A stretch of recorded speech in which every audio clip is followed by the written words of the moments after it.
Planet America's fake news. What the hell is going on here?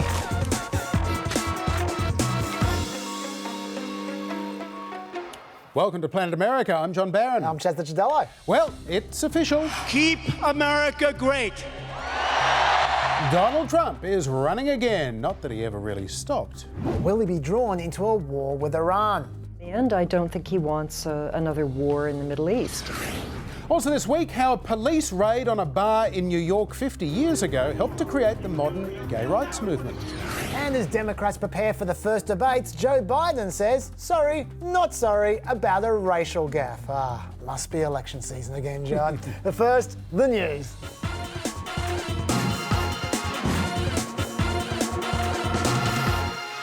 President Trump held a packed rally in Orlando, Florida this week to announce he is running for a second term as President of the United States next year, and it was quite the walk down memory lane. Together we stared down a corrupt and broken political establishment, and we restored government of, by, and for the people. And President Trump outlined his argument for a second term. The fact is, the American dream is back. It's bigger and better and stronger than ever before. But he also had a few grievances to air.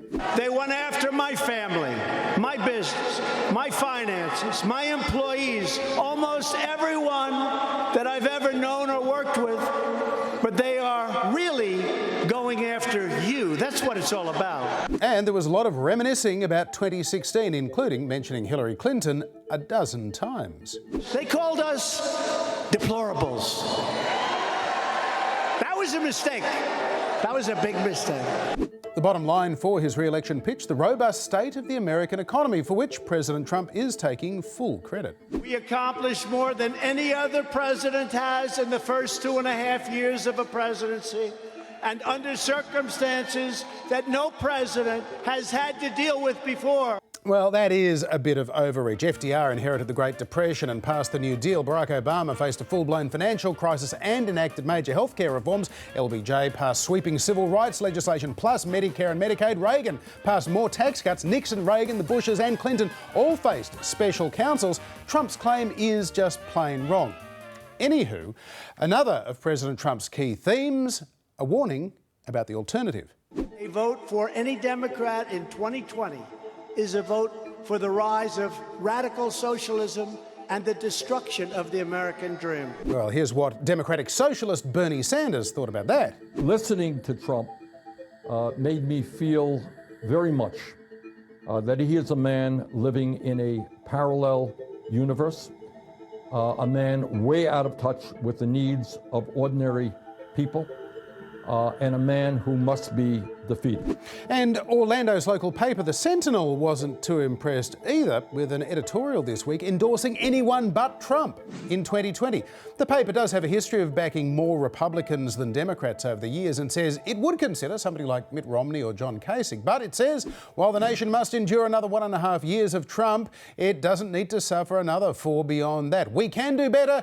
We have to do better, The Sentinel said, Chad. Yeah, although the Orlando Sentinel did endorse Hillary Clinton in 2016, so I'm not sure it's a massive surprise that they aren't big Trump fans. No, although they did endorse Romney in 2012, so they do kind of go both ways. But Hillary Clinton, Yeah, not right. fans of Trump. Meanwhile, the head of the Republican National Committee, Ronna McDaniel, announced on Twitter this week that Trump had raised a record $24.8 million in less than 24 hours for his re-election, but gave no details like the number of donors or how much each of them actually gave. So it could have been a massive grassroots effort or one check from a single mega donor. We just don't know. Either way, that is almost 4 times the $6.3 million that the fastest Democrat money raiser, Joe Biden, took in during his first 24 hours. And why wouldn't Trump raise heaps of money? After all, this was the start of his re-election campaign. If you ignore when he filed for re-election the day of his inauguration, and when he revealed his re-election slogan for the first time the same week, and when he held his first re-election campaign rally in February 2017, and when he kicked off his re-election campaign in February 2018, and when he revealed his slogan the second time, is going to be Keep America Great! Exclamation point. And when he revealed his slogan the third time. This is a first for Indiana. Keep America great. Sorry, Indiana, it wasn't a first. But we saw during the speech the tension that a negative campaigner faces running for re-election, because it's hard to simultaneously argue that your opponents are destroying America and that you have fixed America. It comes out a little bit like this. Thanks to Democrat policies, school children across the country are being threatened by the vicious gang MS-13 that ICE, by the way, is taking out of our country and dropping them back home by the thousands, Bit of a contradiction there, but he will probably nail that, I expect, during the next campaign launch in about 2 weeks. Where hopefully he'll announce his slogan. Setting the stage for his re-election campaign launch, President Trump made this announcement on Twitter. Next week, ICE will begin the process of removing the millions of illegal aliens who have illicitly found their way into the United States. They will be removed as fast as they come in. There are around 10.5 million illegal immigrants in the United States, representing 3.2% of the total population. Around 1 million of them have been given a final deportation order by a judge. According to the Associated Press this week, preparations are underway for an operation for that group, but the AP says it is not imminent. But immigration officials are quoted as saying they're not aware that the president was going to make this whole operation public, and now they don't know if it'll even go ahead because everybody knows about it. Yeah, it's a big ask, to be honest, John. ICE only have around 6,000 enforcement and removal officers, and if you look at the numbers of illegal immigrants they've removed from the country recently, it is seriously short of millions. So we'll see how that goes. Tensions between the US and Iran, meanwhile, escalated this week with the shooting down of a pilotless US Navy drone aircraft near the Straits of Hormuz. President Trump issued an ominous-sounding tweet. Iran made a very big mistake. But then he made it clear that he literally thinks it was a mistake. Made a mistake. I would imagine it was a general or somebody that made a mistake in shooting that drone down. Tap me in, John. Iran's Strait of Hormuz. It accommodates 1/3 of the world's liquefied natural gas, 1/5 of the world's oil production, and 100% of the world's tensions. Last month, 4 ships were attacked there, 2 Saudi, 1 Norwegian, and 1 from the UAE. And America said Iran was responsible for those attacks. Then this week, it happened all over again. So what's the story with these oil tanker attacks? John, fill in for me. Sorry, what? What do you want me to do? Nice filling in there, John. The US Secretary of State Mike Pompeo is in no doubt what happened. The Islamic Republic of Iran is responsible for the attacks that occurred in the Gulf of Oman today. There you go. And they released this footage here to prove that they need better cameras. What's going on there? Well, Iran did do it, and you know they did it because you saw the boat. I guess one of the mines didn't explode, and it's probably got essentially Iran written all over it. And you saw the boat at night trying to take the mine off and successfully took the mine off the boat. Okay, so this grey blur there is supposedly the Iranians removing the evidence of the mine that they planted that didn't go off. Okay. Well, at the least the Iranian boat does check out.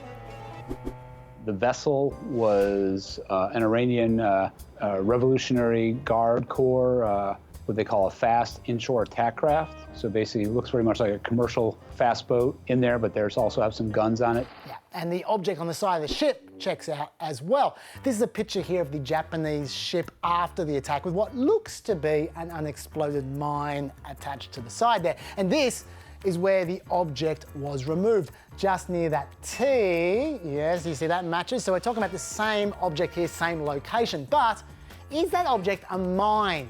We don't know. And if it is a mine, we just saw the Iranians removing it. That doesn't mean that they necessarily put it there. After all, as one intelligence expert noted, this happened 6 to 10 hours after the attack. If they knew about it, they'd get rid of it sooner. And besides, removing explosives from the side of a vessel that's carrying oil, that's generally considered a good idea for anyone. Also, Why would Iran sabotage a Japanese ship at the exact time the Japanese Prime Minister is visiting, especially when they were having such a good time? Yeah, party! Oh, yeah! Also, kind of relevant, the crew on that Japanese ship said that they were attacked by a flying object, not a mine. So there is that. But on the other hand, this attack was consistent with Iran's style. The American Navy wrote in 2017 that the IRGC believes that it can achieve tactical surprise and confront enemy warships and commercial ships with naval mines and small boats armed with a variety of light and heavy weapons. There's also the fact that Iran said they'd do this. Back in May, when America tightened its sanctions on Iranian oil, the head of the IRGC said that if Iran couldn't enjoy peace and stability, then the rest of the region wouldn't enjoy peace and stability either. And that included the export of oil. So you make up your own mind. For the record, Japan is still looking for more evidence that Iran did it, and it was their ship that got hit. Having said all that, there is no doubt that Iran is at least at fault for one thing, and that is, as of next week, they are deliberately stockpiling more uranium than they're allowed to under the nuclear deal. They've openly announced it. They're also going to increase the purity of their stockpiles. The nuclear deal, by the way, caps their uranium enrichment at 3.67%. But Iran is saying that depending on which power station they're going to move that uranium to, they'll either enrich it up to 5% or up to 20% enrichment. Interesting, because experts warn that at 20% enrichment, only a fraction of atoms need to be removed to enrich up to weapons grade levels of 90%. So that is for realsies. But don't freak out quite yet, because Iran only have 300 kilos of uranium at the moment, and it takes about 1,050 kilos of uranium to make one bomb, which is why arms trackers have estimated it would take Iran 8 to 10 months or so to get there. That is, of course, if they want a bomb. Iran insists that they're not seeking nuclear weapons, and then the Ayatollah issued a fatwa banning them, which you may well take with a huge grain of salt. But one of Obama's Iran guys, Richard Nephew, thinks that if Iran were trying to go to weapons, they'd be doing things in a different way, such as, for instance, starting right now to build the centrifuge cascades that they need for that, and I have absolutely no idea what that means. Do you? I don't think so. Well, it sounds informed, so hey, whatever. That's one view. Benjamin Netanyahu has a different view. An arsenal of nuclear bombs! Look, the administration has landed somewhere in the middle of all that, describing Iran's move as nuclear blackmail. But where do these moves fit into the big picture? John, fill in for me. So this all began with a maximum pressure sanctions campaign that America started last year. Nice filling in, John. So America started the sanctions last year, and the idea was to convince Iran to stop funding proxies to fight for them, like the IRGC, Hamas, Hezbollah, and the Houthis. And they wanted Iran to get back to the negotiating table. And those sanctions definitely hurt. The IMF expects Iran's economy to shrink by 3% this year.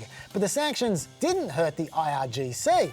They found new sources of revenue, such as infrastructure contracts or smuggling. And in fact, the IRGC are actually growing in Iran because they're helping to prop up the struggling economy. So the sanctions are reportedly helping these militant groups. But they're not helping constructive dialogue so much. Just last week, the Ayatollah told the Japanese PM, who was there as a go-between, that he didn't consider Trump as a person worthy of exchanging messages with, and that he will not answer him. So then America doubled down and labelled the IRGC a terror group. And Iran retaliated and labelled all US forces in the Middle East terrorists, leading to everyone feeling very punchy and tense, especially when a rocket was fired into Baghdad's green zone, landing close to the US embassy, which America attributed to Iran without public evidence. And then, bizarrely, they attributed this to Iran. A car bomb in Afghanistan wounded 4 U.S. service members, killed 4 Afghan civilians, and wounded bystanders. Even though that car bomb exploded in Afghanistan and the Taliban claimed responsibility for it. Really, Mike? We have confidence that Iran instigated this attack. I can't share any more of the intelligence, but I wouldn't have said it if the intelligence community hadn't become convinced that this was the case. Right, well, we'll just take your word for it then. After all, this security team are as honest as... You know, Winston Churchill said during World War II that in wartime, truth is so important it should be surrounded by a bodyguard of lies. You would lie in order to preserve the truth? If I had to say something I knew was false to protect American national security, I would do it. Then this is when oil tankers started getting bombed and Iran started accelerating their uranium enrichment, which takes us to today. So what happens now? Some of the administration's buddies have some funky ideas. To President Trump, do not let them take over the Straits of Hormuz. Keep the pressure on, and if they continue to do this, sink their Navy like Ronald Reagan did back in the 80s. These unprovoked attacks on commercial shipping warrant a retaliatory military strike. Needless to say, military strikes could easily escalate into a full-blown war, which would not be pleasant given Iran is 3 times the size of Iraq. According to one estimate, the entire active duty US Army of 600,000 troops wouldn't be enough to invade Iran. But Tom Cotton has his own estimate. Could we win a war with Iran? Yes. That didn't take you a second. 2 strikes, the first strike and the last strike. What could go wrong? And National Security Advisor John Bolton needs no encouragement, famously calling for the bombing of Iran before any of this happened, which makes it slightly concerning when John Bolton apparently has a practice of calling Pentagon paper pushers and inserting himself into the Defense Department decision-making process, even though he should have nothing to do with it.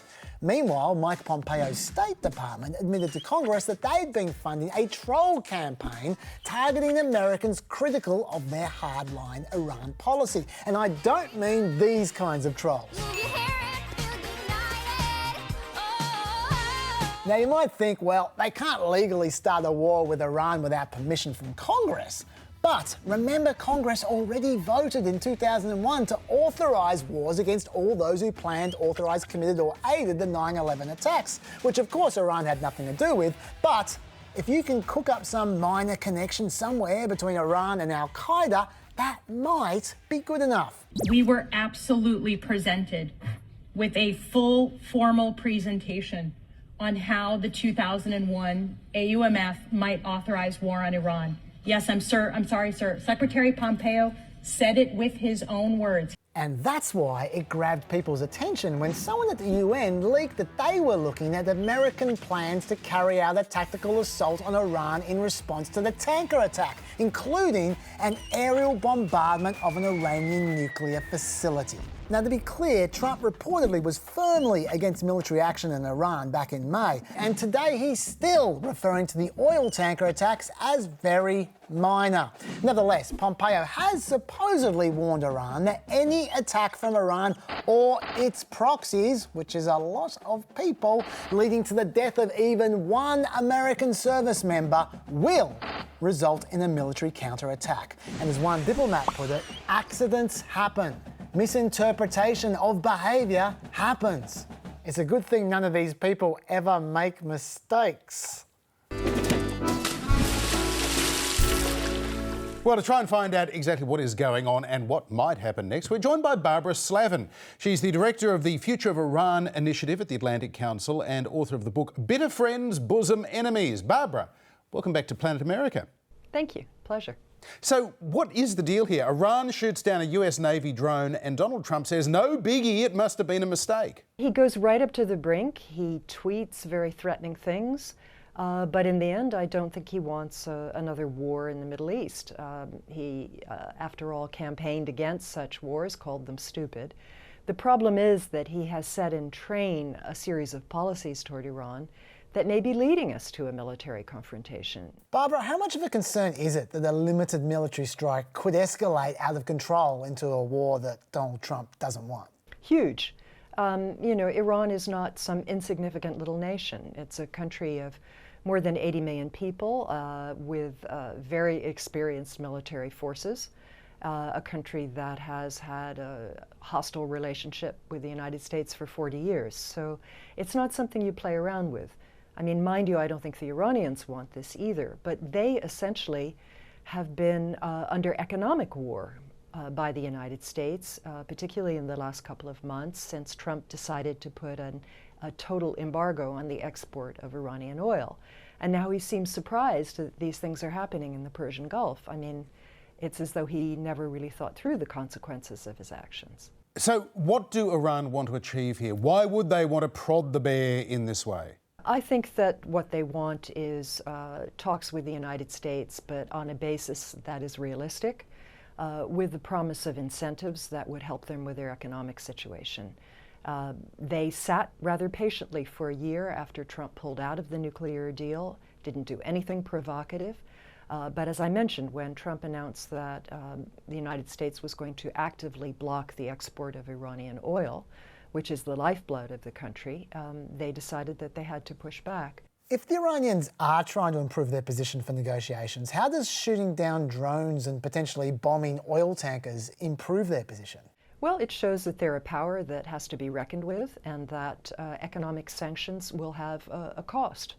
The other thing the Iranians are doing is talking about amassing more and more low-enriched uranium, going beyond the limits set by that 2015 nuclear deal. And that would definitely give them some leverage in future negotiations. If not with the Trump administration, then perhaps with its successor. Iran have maintained for years now that they aren't seeking nuclear weapons. Do you believe them? You know, I always call it the slowest moving proliferation program in the history of mankind. The United States gave Iran its first nuclear reactor in the 1960s. The Shah of Iran had some ambitions in that direction, but of course he was overthrown in 1979. The leader of Iran at the time stopped the program and only started it again during the Iran-Iraq War of the 1980s. And how many years are we from that now? And Iran still doesn't have a bomb. Meanwhile, Israel, China, North Korea, Pakistan, and India have all developed nuclear weapons. So I think that Iran has always wanted to have the capability to make a bomb, but not necessarily the weapon itself. We know National Security Advisor John Bolton favours military options, but in your view, is there a military option? There is no military option with regard to Iran's nuclear program. If the United States were to bomb Iran's nuclear facilities, I think that would only incentivize the country to actually build the weapons. The point is that Iran knows how to make these weapons. It knows how to make the material for these weapons. So any setback would be extremely temporary. So, Barbara, what are we seeing now? Is this North Korea-style fire and fury followed by handshakes and photo ops, or is there a real risk of escalation and some kind of cataclysm? Well, I think right now neither. The Iranians are not interested in talking to the Trump administration until they get some evidence that there are incentives out there for them to do so, some promise to freeze sanctions or maybe roll them back a little bit. In terms of a cataclysm, no, I don't think the Iranians want a full-scale war either. The problem is that once this sort of, action and reaction begins, something could go very wrong. The United States doesn't have enough troops in the area, frankly, for any kind of massive operation. But if the U.S. begins to bomb, say, some Iranian ships or sites, then the Iranians will feel obliged to retaliate, and things could get out of hand. They could get out of hand. Talking about bombing ships, are you in any doubt that Iran is responsible for the attack on the oil tankers last week? I think they probably were responsible. Maybe there's a 5% chance that it was a false flag operation, but it looks as though they were Iranian mines, and Iran has the expertise to do this. They haven't done it in a long time, mind you, but they do have that expertise. So yeah, I think they probably did. And again, what we've seen is attacks on property so far. Nobody, thank God, has been killed. And the ships that were hit last week were carrying petrochemicals, and the attacks came right after the United States decided not just to embargo Iranian oil, but to sanction Iran's petrochemical companies as well. So economic warfare has consequences, and I think we're seeing them now in the Persian Gulf. Barbara Slavin, good to talk to you again. Thanks for your time. You're quite welcome. Pleasure.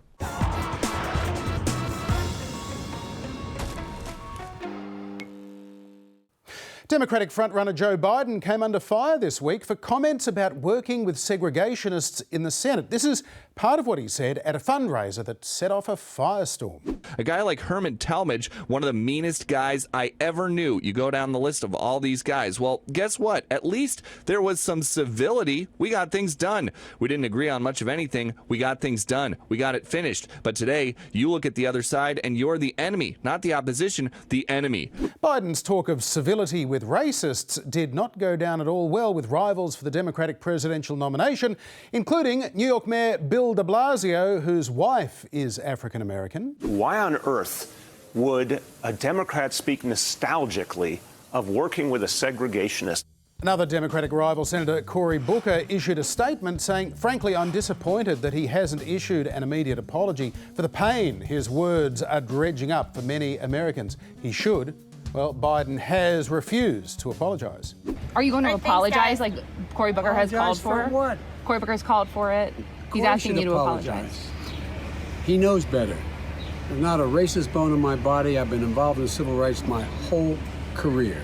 And for the record, while Joe Biden can boast of being a supporter of the Voting Rights Act, he hasn't got a great record on desegregation, as we discussed a few weeks back on the show when we had a look at his opposition to forced busing to integrate schools in the 1970s. That and many other issues from Biden's past are coming back to haunt the former VP chairs. Yeah, by the way, these two segregationists that Biden worked so well with, they were seriously racist. One of them described African Americans as slimy, stinking flesh eaters, and those are just the words that I can repeat on TV. Oh, and he also advocated for whites to have the right to kill black people.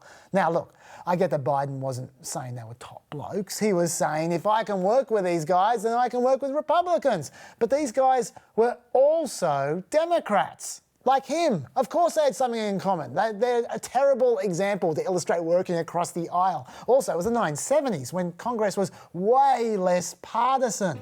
Look how much more partisan the House and the Senate have become over the last 40 years. The higher the line on the right there, the more partisan. And Biden was elected right when Congress was least partisan. No wonder they got along. So quite aside from the damage that Biden's doing to his key constituency of black voters with these tales, his whole working across the aisle shtick is making him seem like he's stuck in the 70s, which is not ideal for an old guy. Far from it. With the first Democratic candidate debates next week, there have been a lot of polls in the field, as well as the usual weekly morning consult poll. There was one from Fox News, one from Harris. Suffolk and Monmouth also had polls this week, so let's average them all out for you. Joe Biden does sit on top with 32% support. That's down 9 from his peak in early May. Bernie Sanders is also down 9 from his peak in late April, currently with 15% support. Elizabeth Warren has moved up to just under 12% support. She actually edged in front of Bernie into second place in that Monmouth poll. Kamala Harris is just ahead of Pete Buttigieg, then a big gap to Beto O'Rourke and Cory Booker, with Andrew Yang the only other candidate to average over 1% right now. The first two-hour debates will be held in Miami, Florida next week on Wednesday and Thursday evening, 9 p.m. local time. That's lunchtime Thursday and Friday here in Australia. Night one will feature Bill de Blasio, Tim Ryan, Julian Castro, Cory Booker, Elizabeth Warren, Beto O'Rourke, Amy Klobuchar, Tulsi Gabbard, Jay Inslee and John Delaney. In that order, across the stage, meaning that Warren and Beto are centre stage, a good spot for them. Night two has a bit more star power, at least higher poll positions for now, with Marianne Williamson, John Hickenlooper, Andrew Yang, then Pete Buttigieg, Joe Biden and Bernie Sanders in the middle next to them, Kamala Harris, Kirsten Gillibrand, Michael Bennet and Eric Swalwell. The candidates needed 65,000 individual donors, with at least 200 donors in a minimum 20 states, and or reach 1% in 3 national or early state polls. And we will have a full wrap of those debates in next week's show.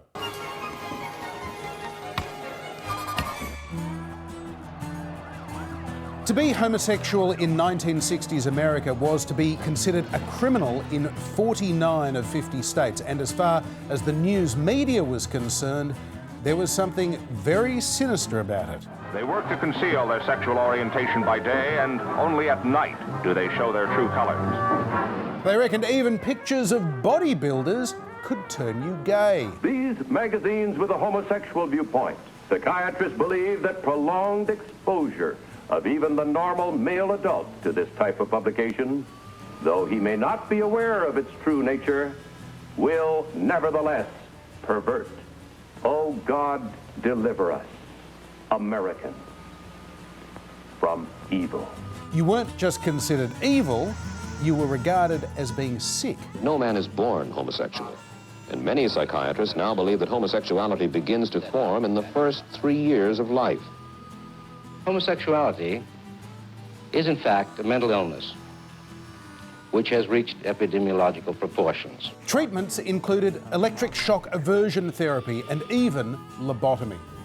So if any one of you have let yourself become involved with an adult homosexual or with another boy, and you're doing this on a regular basis, you better stop quick, because 1 out of 3 of you will turn queer. 1969 was an election year in New York City. The mayor, John Lindsay, was standing for a second term. He ordered a police crackdown on the city's gay bars. Just after 1 a.m. on Saturday, the 28th of June, 9 policemen raid the Stonewall Inn in Greenwich Village. They arrest the bar staff for selling liquor without a licence and several gay patrons under a bizarre criminal statute where anyone not wearing 3 items of gender-appropriate clothing could be locked up. Instead of dispersing, bar patrons waited outside the Stonewall on the street and they jeered police as they made their arrest. Bottles and bricks were thrown and the police barricaded themselves inside the Stonewall and called for backup. A mob of around 400 people started a riot outside, setting fire to the bar. Demonstrations against police harassment of homosexuals and more rioting continued off and on for the next 5 nights in total. 21 people were arrested. The bar was closed, but a more public, assertive gay rights movement had begun. A year later, on the first anniversary of the Stonewall riots, the first gay pride marches were held in Chicago, Los Angeles, San Francisco and New York. The gay rights movement was gaining in momentum. In 1973, the American Psychiatric Association removed homosexuality from its list of mental disorders. Slowly, state by state, homosexual acts were decriminalised, discrimination was outlawed, and in 2015, the US Supreme Court ruled same-sex couples could legally marry. A lot has changed in 50 years. With us from New York is Eric Marcus, the founder and chair of the Stonewall 50 Consortium and host of the Making Gay History podcast. Eric, welcome to Planet America. Thanks, John. Delighted to be on your show. The raid on the Stonewall Inn was one of many in that period, so why did it in particular trigger those riots that helped to start a movement? Well, that's a big question. There are so many reasons why everything came together at Stonewall that night. The police actually went in at 1:20 a.m. on June 28th, 1969. And raids were typical in New York. In fact, the Stonewall had been raided just a few days before. It was illegal to serve homosexuals alcohol, which is a little hard to imagine now, but it has to do with prohibition in the U.S. and regulations state by state about the serving of alcohol. But homosexuals were not permitted to be served alcohol. So the police routinely raided bars, but there were also payoff schemes. The bars were all owned by organized crime. What made that night different was that the people there decided to fight back against the police. There have been confrontations previously with the police in other parts of the country at other times. What made this different was that it wound up becoming a multi-day melee in the streets of Greenwich Village. It took place over a total of 6 nights. Before Stonewall, there was a tendency for gay rights to focus more on assimilation, to fly under the radar. Afterwards, it was sort of more out and proud. Why was there that pretty sudden change? If you think about what life was like for LGBTQ people in the U.S. in the 1950s, you could lose your job, you could lose your family, your home if you were found out. The people who were involved in the early movement were struggling with figuring out their own identities. They were labeled as sick, sinful, and criminal. So the initial work of people who were involved in the movement in the U.S. was to help LGBTQ people, and they weren't referred to as LGBTQ then. They were just homosexuals. The goal was to help them integrate into society so they could keep their jobs or get jobs. There was little thought as to transforming the world. those thoughts came up more in the 1960s. And what impact did the riots have on the gay community and ultimately the liberation movement that followed? The homophile movement, as it was called in the 60s, very much reflected what was going on in the larger society in terms of the women's movement, the black civil rights movement, the anti-war movement, that people came to an understanding that they could push change forward by getting out in the streets, by protesting, by organizing, by bringing court challenges. The difference was that the people who were out, who self-identified as gay, were a very small number of people. There were only several hundred people in the mid-1960s who were involved in active work in the gay civil rights movement. So while they took inspiration, and many people in the movement had learned from their work in the black civil rights movement or the women's movement, it was still a very, very small number of people and a small number of organizations. But what happened at Stonewall after the riots, and there was organizing, intense organizing, the number of organizations exploded from about 60 at the eve of the Stonewall uprising to 1,500 across the U.S. by the end of the first year, and by the end of the second year, 2,500 organizations across the country. And many thousands of young people were drawn into the movement at that point. So how big a step was it to come out of the closet and literally onto the streets in things like those first ever Pride parades? I interviewed quite a few people who were involved in planning that the first march, who organized it in the aftermath of Stonewall and planned the first Pride March, which was actually called the Christopher Street Liberation Day March. They didn't call it Stonewall anything. They really didn't want to be associated with the bar itself. It was a dive bar owned by the mafia. So they called it the Christopher Street Liberation Day March. They didn't know how many people would join. And I remember talking to one organizer who was a little scared at the beginning because only a few dozen, then a few hundred people showed up for this march. But as the march proceeded up 6th Avenue in Midtown Manhattan, thousands of people joined. And by the time the march arrived in Central Park, where there was a big, it was called a be-in. It was a gay be-in, B-E-I-N. There were thousands, perhaps 10,000 people in the Sheep Meadow in Central Park, which was the largest gathering of publicly gay people ever in the history of the United States and probably in the history of the world. I think the organizers were just as shocked as everybody else and delighted.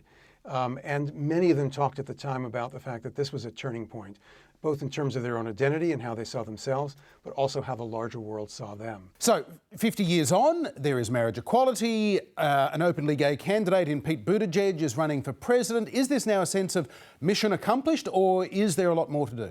I think there's great danger, even grave danger, in ever feeling that, that this is mission accomplished. One of the mistakes I think we make as progressives in the U.S. is that we think when we've accomplished something, that's it. But there are always people who are fighting back against every step of the way where we make progress. So I think we need to celebrate and acknowledge, celebrate where we are, acknowledge the people who got us here, because people have been working for these rights, for LGBTQ rights in the U.S. since 1950. So acknowledge, celebrate, but also be very much aware that we have to continue to fight, to hold our ground and move ahead. As a 60-year-old person who grew up in the 1970s, it's shocking to me how far we have gone and how fast. I could never have imagined we'd be where we are now. But I also could never have imagined that we would have the president we have, and that there would be the level of backlash that we're seeing, at least at the federal government, at the federal level, with the federal government. If you walk around Manhattan, on my way to the studio today, every place, every store window has pride something this, gay something that, rainbow flags everywhere on the digital kiosks on the street. There are commemorations to important LGBTQ people. It's astonishing. So, so there's much to celebrate, but there's reason to be vigilant and to fight on for full equality, because there are many places in the U.S. where you can still be discriminated against and fired from your job simply because you're gay. Eric Marcus, thanks very much for your time. Thanks, John. I appreciate it. Democratic Congresswoman Alexandria Ocasio-Cortez was in the news again this week for these comments she made on Instagram.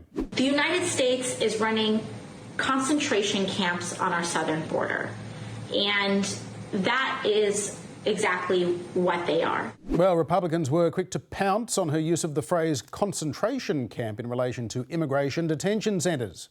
I think Congresswoman AOC needs to apologize not only to the nation, but to the world. This type of rhetoric from our elected leaders is irresponsible, reckless, misinformed, and wrong. At some point, you just sort of run out of ways to describe how ignorant this is. Well, Congresswoman AOC wasn't for backing down, tweeting out a video of herself taken last year at one of the camps. These are human rights abuses. I cannot sleep at night knowing these children are here. Supporters and some historians have pointed out concentration camps aren't just a reference to the Nazi death camps in World War II. They were first used by the British in the Boer War at the turn of last century to first safeguard refugees, then lock up farmers to rob the enemy of supplies, then to lock up their enemies as well.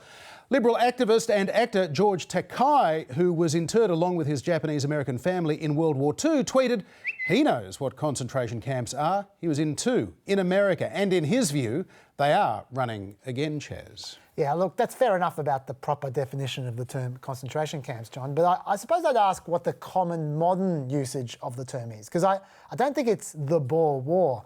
If I talk to you about swastikas, for instance, you wouldn't think I was referring to Indian spirituality, even though that is a legitimate definition, because the common modern usage of swastikas is about Nazis. And I think Ocasio-Cortez agrees with that kind of analysis in principle, because when Liz Cheney got all righteous about 6 million Jews being exterminated in the Holocaust, Ocasio-Cortez outrighteous Cheney by criticising the fact that you employ the horrifying word exterminated here, co-opting the language of the oppressor, which in that case would be the Nazis.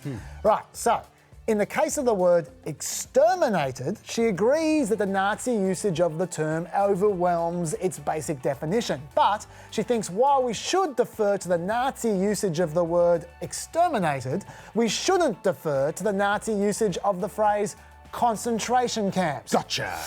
Seems odd to me, especially since she also said this. I want to talk to the people that are concerned enough with humanity to say that we should not, that never again means something. Now, the phrase never again refers to one tragic period of history in particular, and it ain't the Boer War.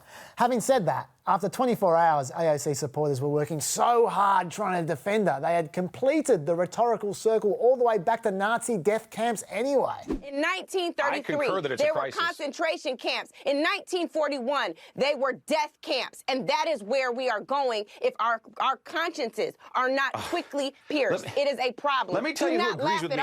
Let me tell you Do not laugh it off. Now, I have a lot more to say about this story in the extra, John, so check it out there. Yes, but at this point, we do leave our viewers on ABC News and ABC TV. Our broadcast will continue on an endless loop on YouTube, Facebook, and on demand on iView. We'll see you there. It's going to be a big extra. Bye-bye. Bye.